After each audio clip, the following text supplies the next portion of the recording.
Little storyteller. Whiskers the cat had soft gray fur and big green eyes. She loved sunbeams more than anything. Blue the dog was big and brown with floppy ears. He loved to play fetch. One sunny morning, Whiskers found her special toy, a wooden board with letters and numbers. It was her talking board. She wanted to find the best, warmest sunbeam in the whole house. Blue, meowed Whiskers, pushing a little heart-shaped piece of blue plastic called a planchette. We need to ask the sunbeam where it will be next. Blue wagged his tail and barked happily. He didn't know what the talking board was, but he loved helping Whiskers.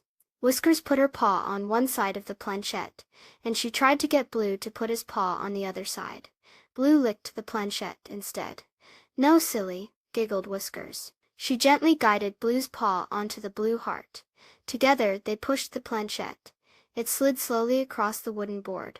It stopped on the letter W. Then it moved to I, then N, and then D. Window, cried Whiskers. She looked at Blue. The sunbeam will be by the window. They ran to the big window in the living room, and there it was. A big, warm, golden sunbeam was shining right on the fluffy rug. Whiskers purred and curled up in the warm light. Blue lay down next to her, happy to be with his friend. They were both warm and cozy. Sometimes, working together, even when one friend doesn't understand everything, can lead to a happy and sunny surprise. Please subscribe. Thank you.